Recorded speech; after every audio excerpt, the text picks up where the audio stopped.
Kol hashoneh halachot b'chol yom. Today is Bezrat Hashem, the 12th of Tishrey.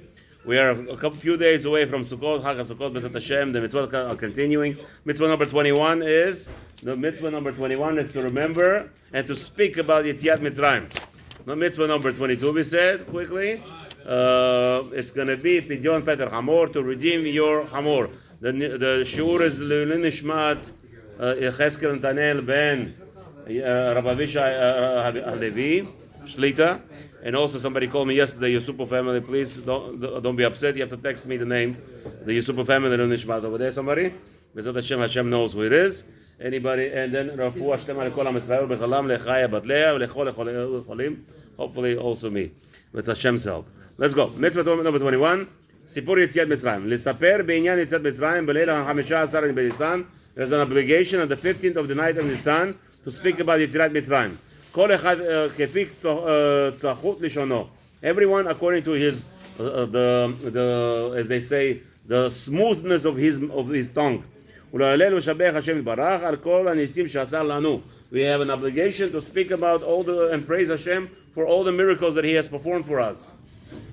Okay, so we have over there Sham Sheneimar, as it says over there in Shmot, the 13th chapter, pasuk Chet.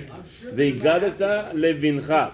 You have to tell your son, meaning there is a question, obviously talking about discussion. V'kvar pirshu Chachamim mitzvah Hagadah hu zui b'leil 15 b'Nisan b'shat achilat matzah. And already our sages already explained to us that the main major discussion is while or before performing the action of eating the matzah on Pesach night, which is only on the 15th of the night. So what's the purpose? Why did the Torah say to your son? So maybe if you don't have a son, you don't have to do the mitzvah anymore. Maybe somebody might say, the lav davka bno. It doesn't mean really just a child. Ela afilo im kol bria. Even how far it goes with any creation of Hashem. Who is any creation of Hashem? You by yourself. There's people who live by themselves. They have no children, or unfortunately, in our unfortunate generation of frivolous divorces, frivolous divorces. So you have a lot of ravakim, a lot of single boys are sitting at home on their own. They have a mitzvah still obligation. And the whole concept of this mitzvah is to discuss is all the miracles that happened to our forefathers in Mitzrayim, in Egypt. And how Hashem, with the blessed be He, took revenge on the Mitzrayim who were actually torturing us and making us suffer. And specifically, even if there are nobody else at home, the person has to know that he is discussing it between himself and himself. It's not true. If you take a look, this is, we're talking about reality, right? You're sitting on your own. None of you should ever experience it. A person sitting on his own, and really he thinks he's talking to himself. It's not true. He has to know, and every person has to put. That is why we have ribut mitzvot. The ribut talking about Yetziat Mitzrayim is constantly to actually not visualize, to have knowledge that Hashem is in front of him. Like I told you many times. Like many people are afraid of dark. You're looking at one. Afraid of dark, right? So how do you put your fear away? How are you putting your fear away? Let's say some people are afraid of anything else. Any fear, the best way to tackle it is you know that Hashem is right in front of you. You have to know it, not believe it. Rambam says it's not kunz. I believe. Like today, the world, everybody's preaching believe, because they're telling me, Rabbi, everybody's such a low level. We have to preach believeness. Rambam does not say it's a mitzvah to believe that Hashem is existing. It's a mitzvah to know Hashem is here. So you have to know. When a person over here, he's sitting by himself, Nebuch, in front, he has to know Hashem is right here. So he's telling Hashem actually what you did to us. Imagine you're talking to a king. So you have a meeting one-on-one with what today everybody understands, Mr. Trump, right? Mr. Trump, big deal, big shmeal, right? Or let's say, forget about Trump. You go to Rabbi yourself. Right, and you learn Sefer of the tzaddik, and you have a question in the Sefer. Sometimes you don't know what to get to. You're going to talk to the man, right? So same thing over here. Hakadosh Baruch Hu took you out of Egypt. We have to be, yes, we're going to make it to the lowest level, bring it to the lowest level. But we have to be, but in order to elevate ourselves, we have to understand that Hashem is right in front of you. Right in front of you. Yeah, when you have a whole family in front of you, that's very easy. But when the person, himself, Rahman, he fell into this Eitzer Hara of divorces, unfortunately. That's the only scenario today, mostly, that a person by himself is sitting on Pesach, Rahman. But still, he has to understand that Hashem is in front of him. You have to say, you can't say now, oh, Hashem knows what I'm thinking. No such a thing. You have to say the word from your mouth. The best way to awaken your heart is to talk about it. From the talking, the heart will be awakened. What is the connection to this mitzvah? Again, everybody knows what's the purpose of this mitzvah. Pesach, as we explained already, the entire concept of this mitzvah is with all this mitzvot connecting, connected to around the Pesach, as we discussed, is to be meorer, to awaken, and to thank Hashem for all the nisim that He did for us, taking us out of Mitzrayim. So you have obligations, how we perform this mitzvah, as the entire nation, I'm sure all of you are aware, are Baruch Hashem already performing, sitting by the table and making a whole seudah, we have all the how much wine you have to drink, and how much the measurements, all the whole Pesach. Again, this is not a Sefer Halachot, this is Sefer Mitzvot. It's just telling you the mitzvah 21, again, to impress on us the mitzvah of speaking about Yetziat Mitzrayim. Remember, the jack, right? What is it called? Black jack? 21. 21, number black jack. Remember that in your mind, hopefully it will sit there forever. So Rabbi is going to go into the order of Pesach. That's not necessarily for us to learn right now. Okay. This mitzvah is obligation for men and women. Even if somebody lives in a spaceship, Alon Ramon, if he was there, or another Jew that flies to the spaceship, still is obligated to fulfill the mitzvah. A person who does not, chas v'shalom, discuss Yetziat Mitzrayim on Pesach, he's sitting in a pita lafa or somewhere in Machane Yehud Rahman al-Islam, and they're enjoying themselves with eating the beautiful lafa matzot, real not matzot, the fake matzot I'm talking about, unfortunately. So not besides this, he's doing the Adar Avirot, there's a mitzvah aseh, mitzvah number 21, the blackjack mitzvah. Remember that mitzvah, blackjack 21, Yetziat Mitzrayim. So besides that, he's eating chametz. He's also not fulfilling the mitzvah. And we know that eating chametz is less. There will be less punishment for this mitzvah. Remember that. Mitzvot of aseh or over al aseh, we already spoken before. The punishments are much greater. As the Gemara already pointed out to you. Gemara in Rosh Hashanah tells us if somebody who does not put on tefillin, the punishment is much worse than somebody who does avodah zarah. Islam. Okay, let's see. Havbet. Mitzvah number 22. Pidyon Peter Hamor. We have over here a mitzvah of redeeming a donkey, a firstborn donkey. Livdot velat Hamor zachar shenolad rishon sheneemar. Now, number 22, make it yourself imagination. I don't know. I still don't know how to. You have to, again, the way to remember mitzvot is to take numbers, random numbers, right? You have 1 through 613, and try to put it into your lifetime. You have something number that's precious to you, and try to remember it. 22, I don't know what it is, but you figure it out yourself. I still don't know it. That's why we're going to take 20. It's a 20-year process with Hashem. Huh?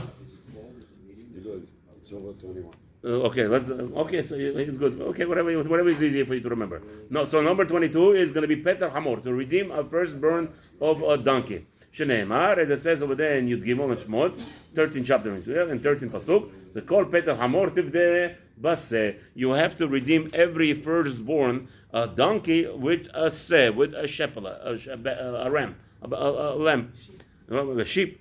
The inyanahu. So how do you do that? Sholokeh Israel seh echad v'notno lekohen b'pidyon b'chor hamor.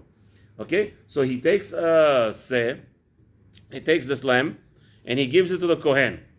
And he gives it on the condition that it's going to be podeh, that's going to be redeeming the firstborn of his donkey. So this is the whole point, that it's going to be for that purpose. He's doing it for that purpose, that for redeeming, because we know that every Bechor belongs to Hashem, even the Peter Hamor Hashem, V'hu Baruch Hu Natno leKohen. So HaKadosh Baruch Hu says like this: all the Bechorim to me, including the Kohanim, that was right. The Kohanim were instead of the Bechorim. So now it's a swap. It's a swap. So we take the chamor donkey belongs to a kohen. A chamor donkey today, I was told, you could, by the way, amazing. Who are the best watchmen for sheep? In America, the best watchmen for sheep against wolves are donkeys. It's amazing. Somebody showed it to me. They actually have trained donkeys.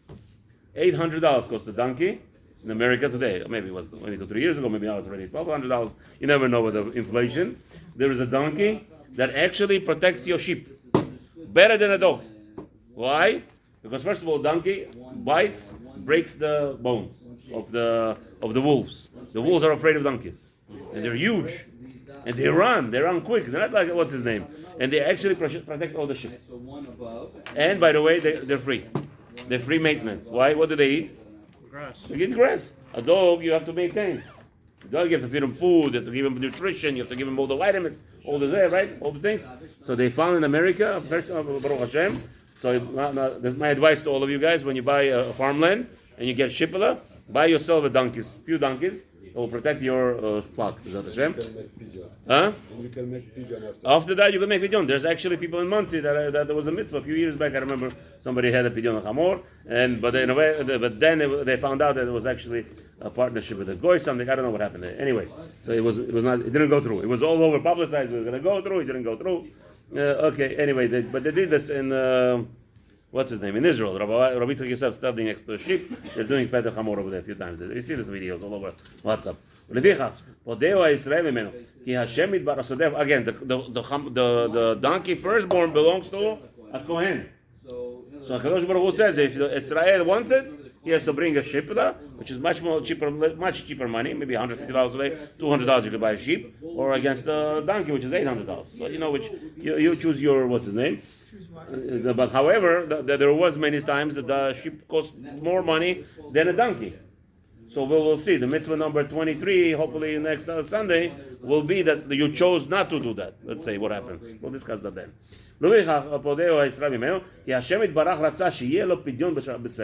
Hashem wanted that the Kohen should get a shipla, and therefore there will be a redemption of the donkey. What happens if you don't have a sheep? Do you have an obligation to go buy a sheep for yourself? So the rabbi says no. You could do is the value. How much costs the sheep? You give it to the Kohen. The fish, okay. The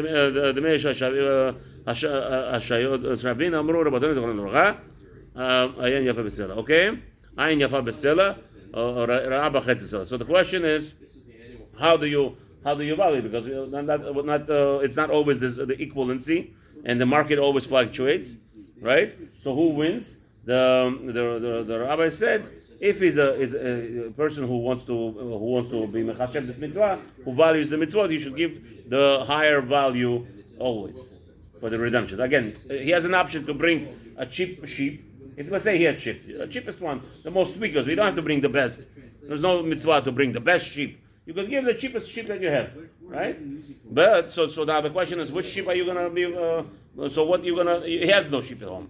So he goes to the market. What's going on? How much costs the sheep? They tell him, listen, there is a $25 sheep and there is $200 sheep. Which one do you want? So technically speaking, if he owned the sheep, right, and he has a $25 value sheep, that would be sufficing to redeem the Peter Hamor. The rabbi says, but a person with Yirat Shamayim now he has no sheep, so he has money. So which one should he do? Listen, if he is a person with a heart and he has a veik with the Hashem, he should do it, redeem it with a big value. So obviously, it all depends on the personal level of person's achievements with mitzvah. If he buys a etrog for $300, he spends a certain amount of pidyon. If he buys a etrog he waits until the last minute. There are some people, $15 a set.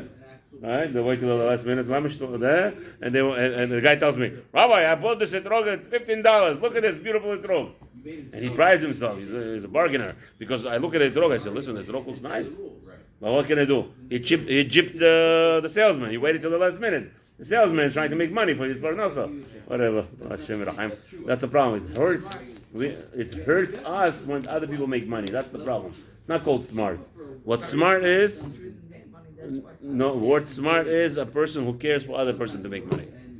This is what Am Yisrael is all about. This is what we preach here. Shlomo, I know you don't like that, but we preach here caring for others. Baruch Hashem. And that means be happy when other people make money. Yeah, whatever it costs. I tell them the Rashi, it's open Rashi. Have a wonderful Shabbat. See you on Sunday. 5 o'clock. Tikkun. No, we're not finished yet. He wants to leave. We have 5 o'clock. Tikkun Hatzot Ben Rabim over here. 5 o'clock sharp. Now, Mishushem Mitzvah Zu. What? In the morning? Yeah, of course. What do you do? 5 o'clock in the afternoon? What kind of Tikkun Hatzot is that? All right. Mishushem Mitzvah. The foundations of the Mitzvah Kideshi is Zechru HaYehudim Le'olam HaNes She'asa Lahem HaEl B'Yetziat Mitzrayim. The constant remembering, Hashem wants us to remember the nest, the beautiful miracle. A few more minutes to finish. The beautiful miracle that Hashem performed for us coming out of it. The Hashem killed all the Bechorim. This Pirush, beautiful Pirush. He left. He says, why are we doing Petach Hamor? Because Hashem killed all the Bechorim of the Goyim. And the Goy is what? Is what Nimshal is example like a Hamor. He's like people who are walking, living on the blind. Zombies. That's like a zombies. They call themselves zombies today, so we could call them Hamor also. Hamor, like a donkeys. So the Kadosh Baruch Hu says that remember by Pidyon Hamor, it's just like we were the Bechorim of Yetziat Mitzrayim. K'mo shekatuv, Dinei Mitzvah. Okay, so as we wrote down. So now all the rules of the Mitzvah are not important for us. Let's just go. Weiter, v'noheget b'chol makom b'chol zman. It is important for us, but there's the shortage of time. People are running around already. So let's just finish 30 seconds. V'noheget b'chol makom b'chol zman. This mitzvah is anytime and everywhere. If somehow they're going to live in spaceships, they're going to start growing hamorim over there. They're already trying. Don't worry. Okay, there is still you have a mitzvah. Zecharim u'nekivot. It doesn't matter Israelim. If you're a Jew who owns, if there is no partnership. Oh, that was the problem. In the Mansi, they found out there was a goy who was a partner with the Hamor, the owner of the Hamor. Therefore, the mitzvah was mebutal. It has to be 100% Jew-owned. Either a woman owns it or a man owns it. And no Kohen is allowed to have any partnership in this Hamor. No Levi is allowed to have any partnership. It has to be 100% pure Jew. And the Jew who does not perform this mitzvah in having a Peter Hamor, he is just breaking this mitzvah. He's breaking this mitzvah, and we know that on Shol Gadol Rahman al Litzlan. Have a wonderful Shabbat. Hopefully we see you on Sunday.